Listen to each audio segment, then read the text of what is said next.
Recording has started. Thank you. Good morning, everyone. My name is Ted Phillips. I am the chair of the JEA Awards Committee, and I would like to call our May 16th, 2024 awards meeting to order. We have a physical quorum represented by myself, Ted Phillips, and David Emmanuel. And Ray Marshall, are you on the line?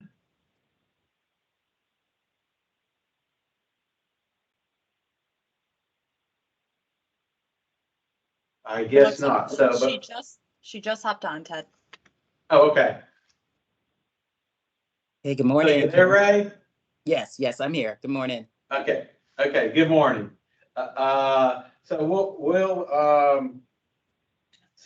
OGC is represented by Rebecca Levy. Budget is represented by Stephanie Neely.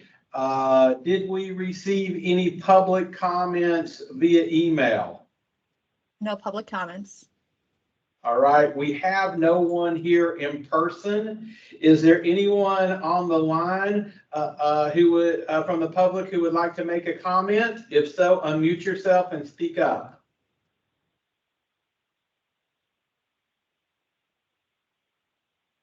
All right, hearing none, we'll move on. On today's consent agenda, we have one item.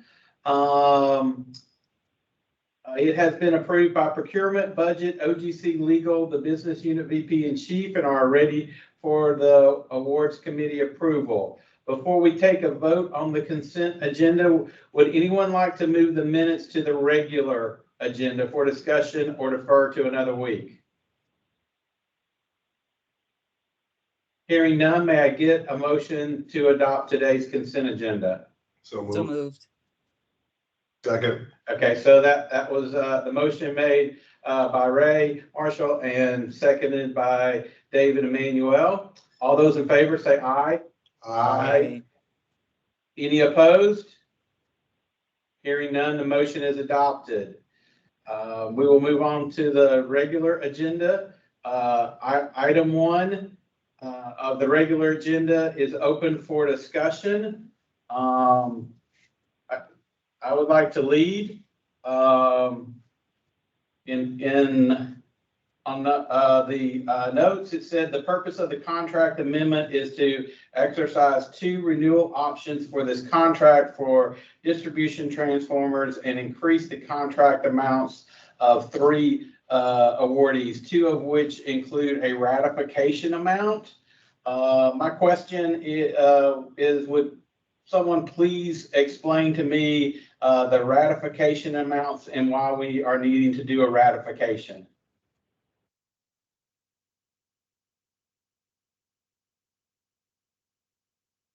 To the chair, Kenny, do you want to take this one? There's a lot behind this. To do a quick answer, the quick answer is supply chain disruptions, increase in demand, needing to capture slots as they become available as the main reasons for the ratification. But Kenny can expand upon those if you guys have further questions. Hey, could you give us a little bit more on that?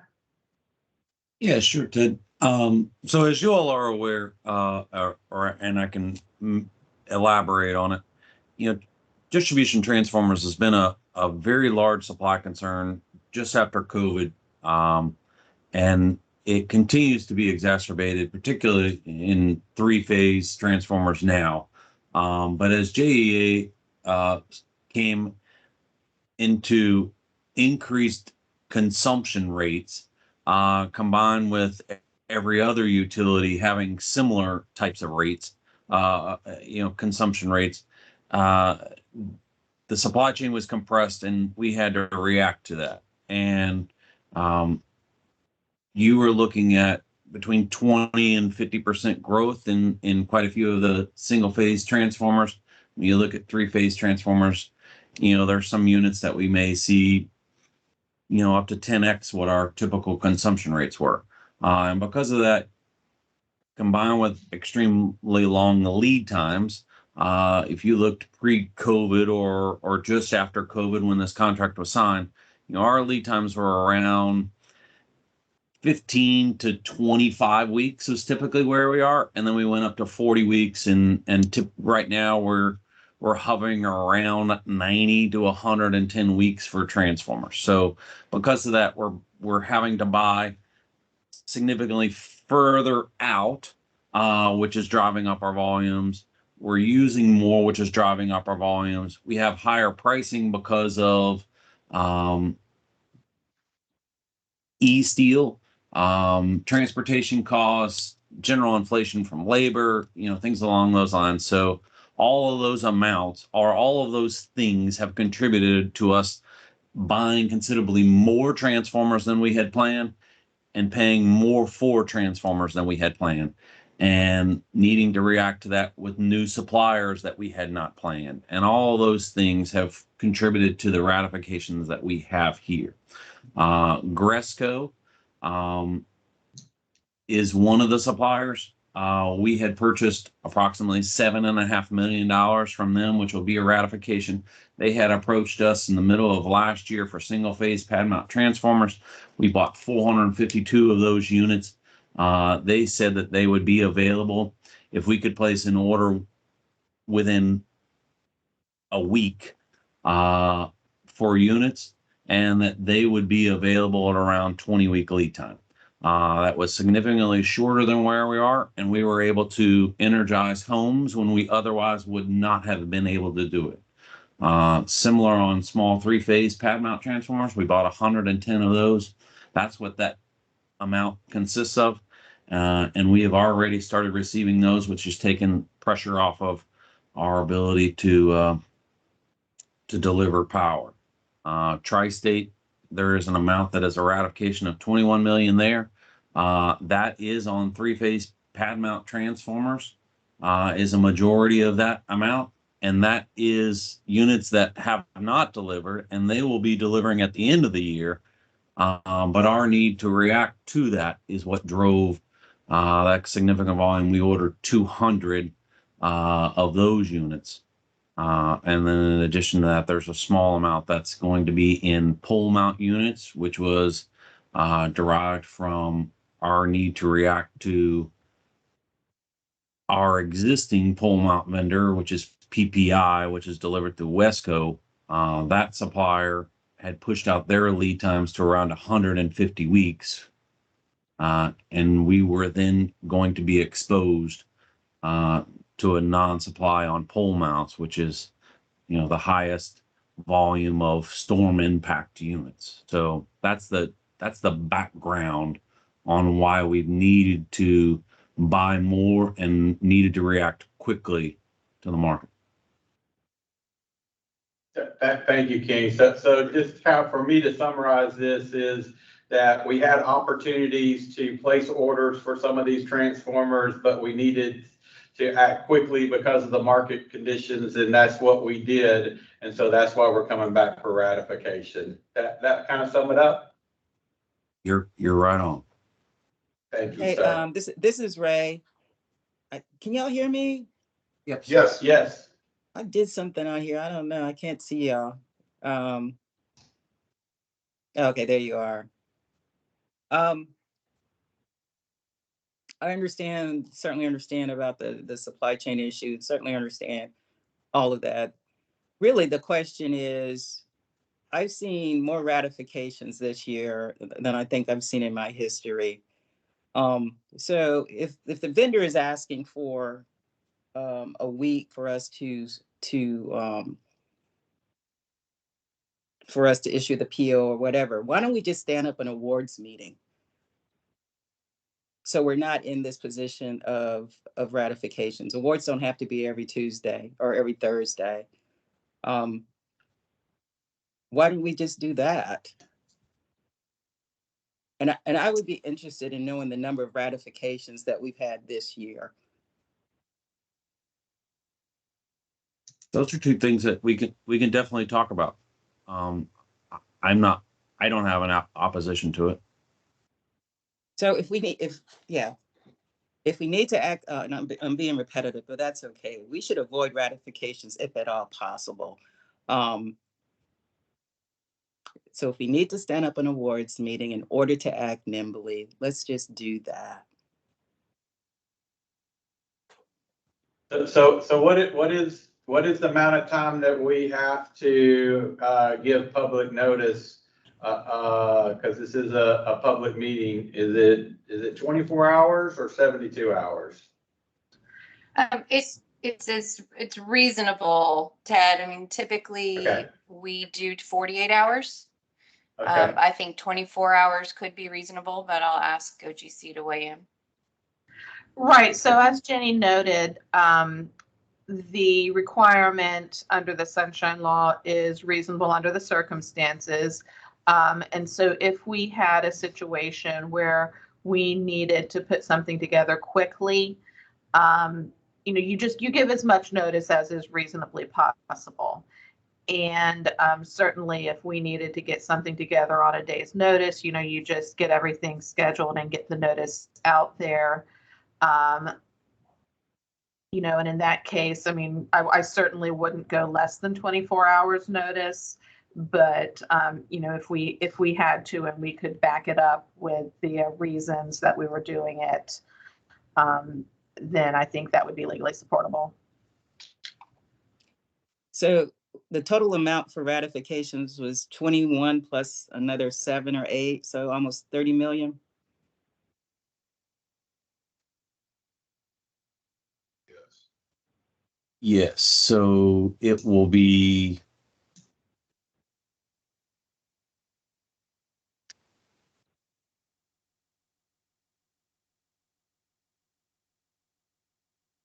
I'll have to look that number, but it's going to be right at around 30 million.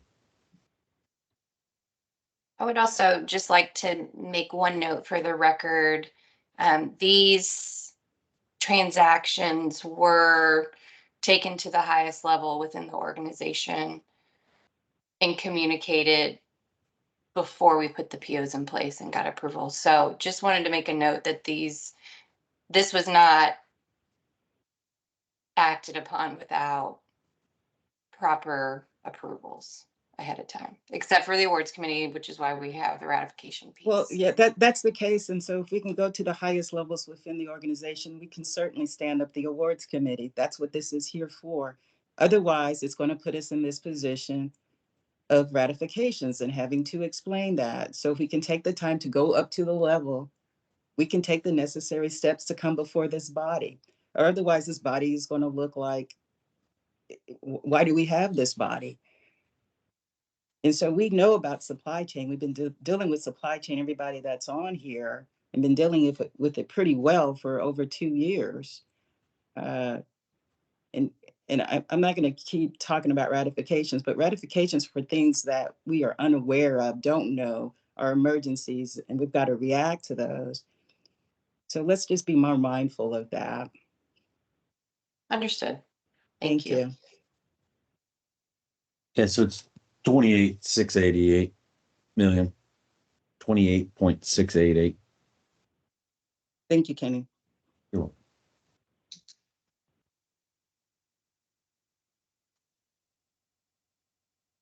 Any more discussion on item number 1 on the regular agenda?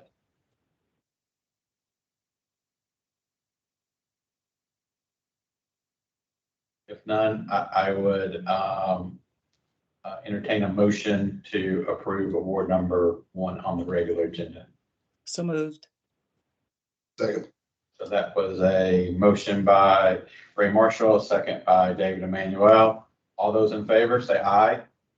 Aye. Aye. Any And I any would like opposed? to, no, sir, no opposed, but I would like the discussion as to what we talked about to be memorialized.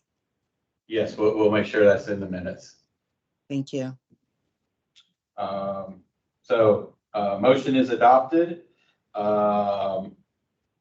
Item number 2 of the regular agenda has been deferred. Is that correct?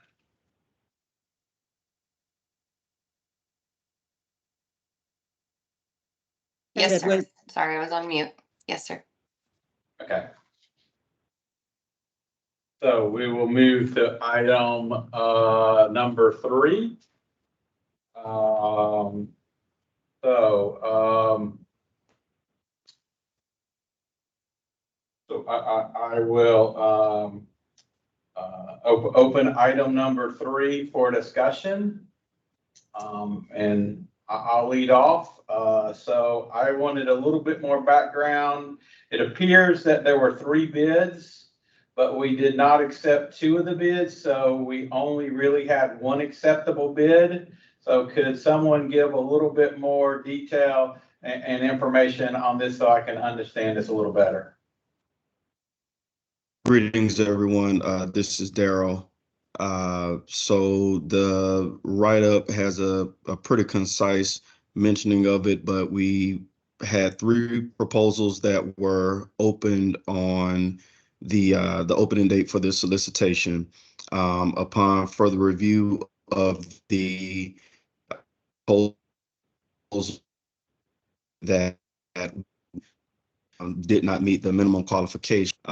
We offered to that supplier an opportunity. We did a request for clarification for them to demonstrate their ability to meet those minimum qualifications. And we determined as a team that the clarification still fell short, and it was based on the number of jobs and contracts as required by the minimum specifications.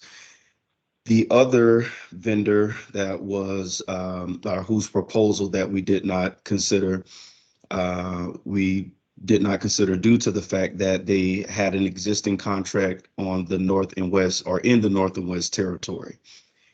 And the reason for not allowing their proposal to stand is that no vendor has the capability of managing the jobs and the complete service area on both sides of the river. And so therefore, we determined that the second proposal that I'm speaking of here would not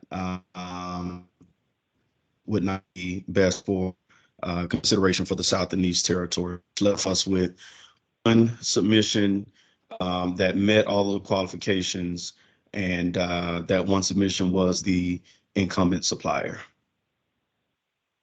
Hey, Daryl, can you hear me, sir? Yes, ma'am. Okay.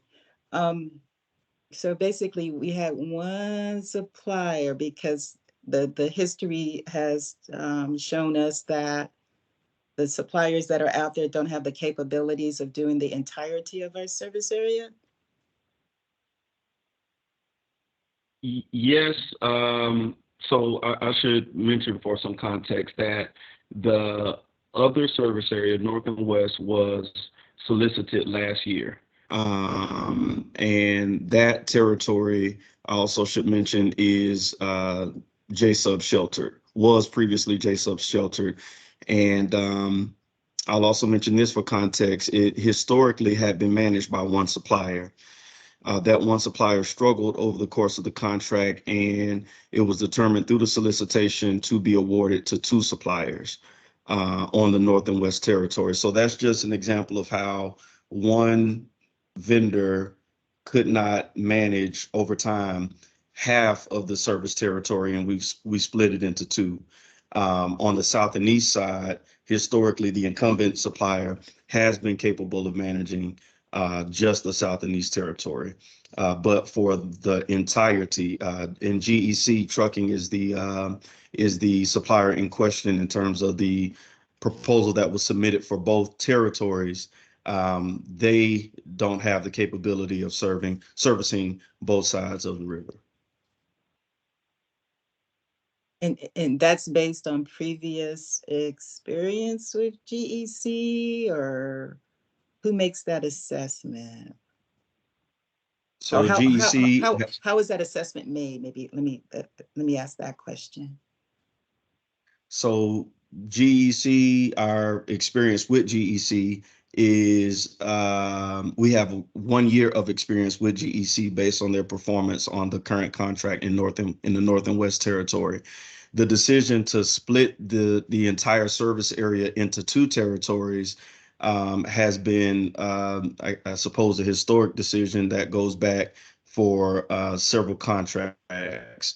but for sure on the north and west side of the territory, the vendor, in addition to GEC, which is H Trent, did not demonstrate an ability to service that territory alone.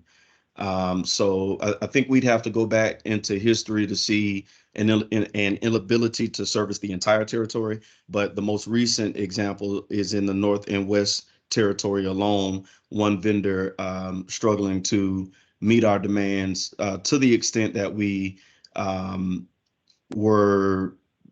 they had to, I guess you could say, subcontract out to get some help to service the needs in north and west. So it's a little deeper into the circumstance, but the decision to divide across the river has been in place for quite some time. But the actual data, I think that's what you're saying, Daryl, is that the vendor that's serving on the north and west is struggling to meet that area without subcontracting. So therefore, if you had the north and west, you're not going to, or you could not bid on the south and east? They were struggling up until last year's solicitation when we divided the territory into two vendors.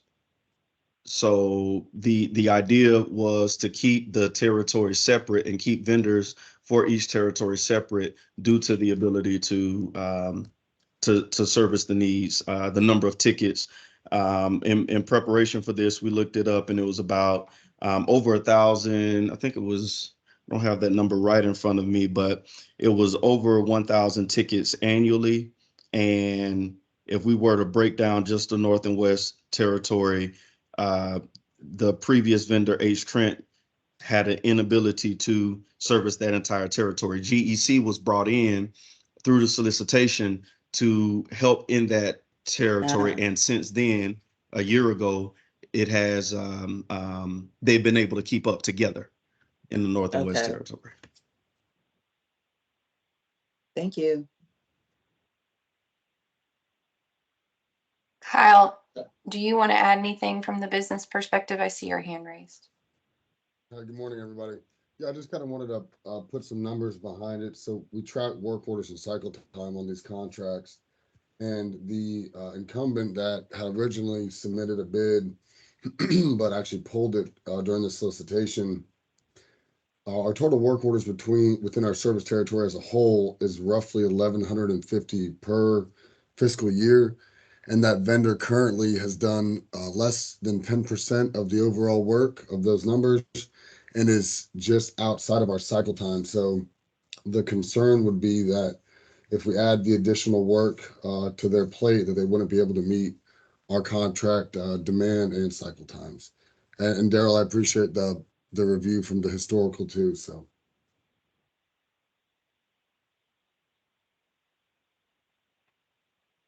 Rebecca, your hand's raised as well.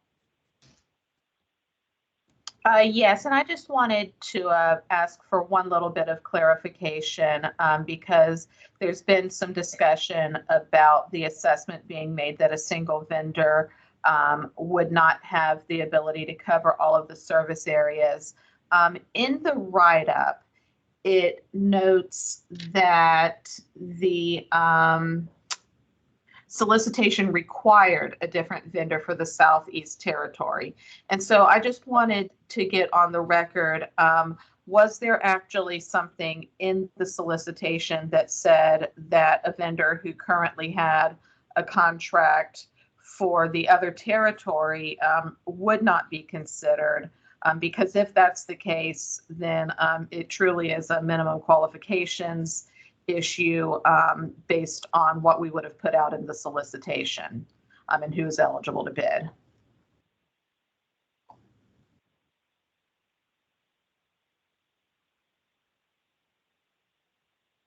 You're muted, Daryl. Daryl, you're on mute. Thank you, Jenny. Yes, that is in the solicitation that a vendor cannot have a contract in both territories. And we did verify that.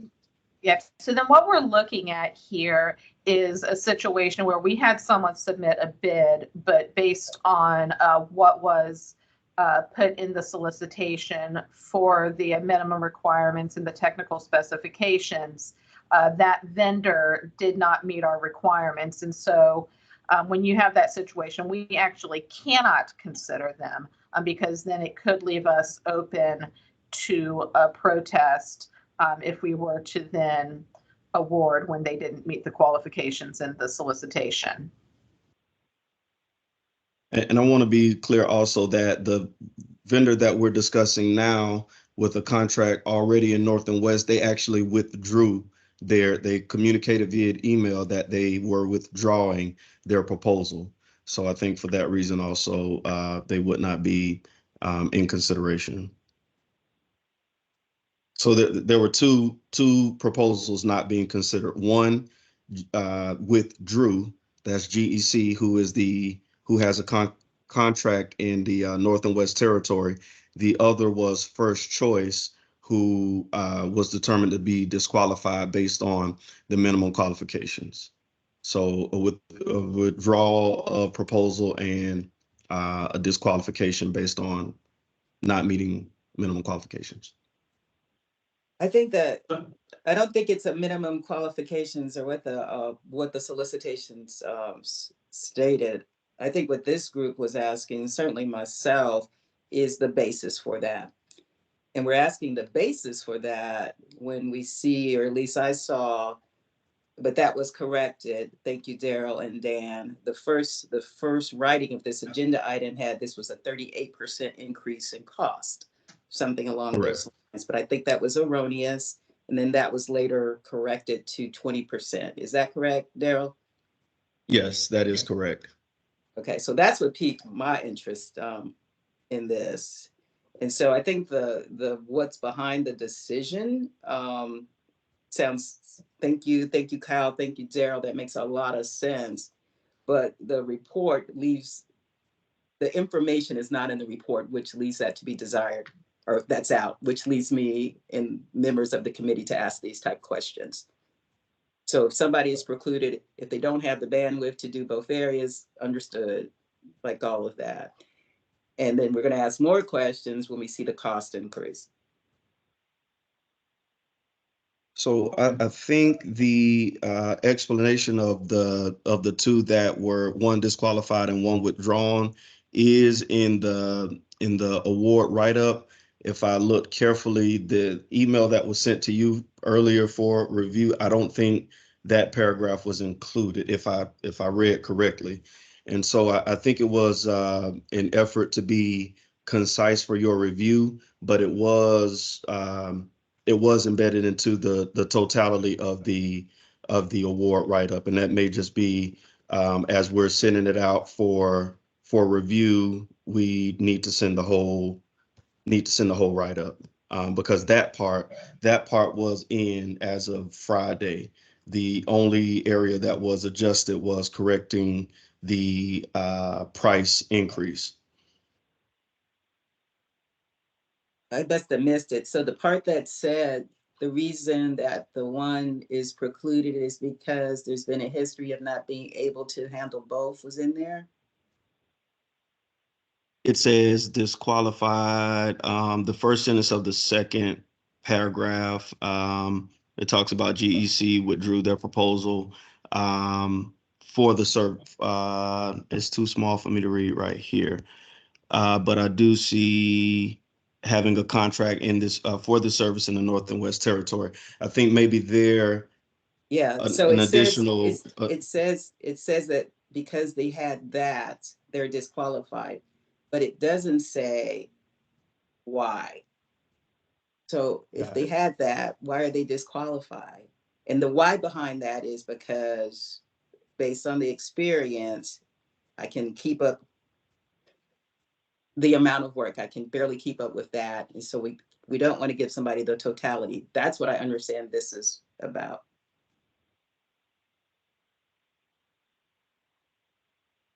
Makes sense to me. That's how Jackie nodded in her head. So it gives the what, but it doesn't say the why. Jacob or Jackie is raising her hand. A couple things. Yes. It is part of the scope document, the qualification that you cannot have both sides. Yes, ma'am. Yes, Ray, Netta, to do with the bandwidth, the size of the service territory and the number of tickets to be able to maintain with that. The second reason also too, that we have that in there is so that we do give fair and, that you get a piece of the pie on each side. You give other opportunities for other vendors to bid instead of one just to lock it up. If you ever were to, if someone was successful to get it to that, because we do want to make sure we do provide the opportunity to several. Then also too, to note, so with that, that was a disqualification. And then also too, even before it got to the point of even the award, they removed themselves. They sent in the documentation. They wanted to be removed, from the bid to be considered. So they withdrew. Also too, the only thing I did want to mention is that all of this, the cause for concern, and we want to make sure we do our fiduciary responsibility as well to maintain these, commodities, but the as for all of these rehab have gone up exponentially since COVID and continue. Just so you know, since the start of this conversation and the bid going forward, GEC has submitted their CPI for this year, and their request is 6%. Not saying we're going to agree to that 6%, but just to let you know that the cost is not, this is a year later, but the commodity has increased, and they are coming back to us saying, hey, this has gone up. Just want to give you that little bit of feeling, and the awards committee that, yeah, it's not so, agreed or so much higher than the previous. Thank you, ma'am. Thank you, Jackie.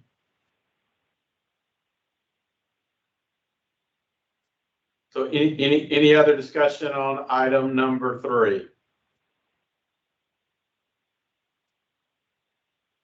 Hearing none, I'll entertain a motion. So moved. David has that one. I'll second it.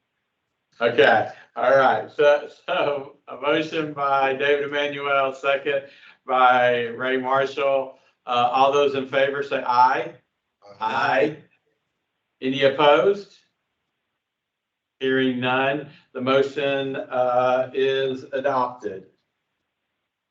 So item number 1 of the consent agenda and items number 1 and 3 of the regular agenda have been approved for the May 16th, 2024 meeting. Item number 2 of the regular agenda has been deferred.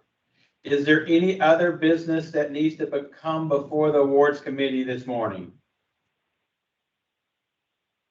Seeing none, I will adjourn the meeting. Thank you to everyone for your hard work and for your explanations on these. It's very appreciated. I hope you guys have a great rest of your week. Thank you. Thank you. Thank you. Bye.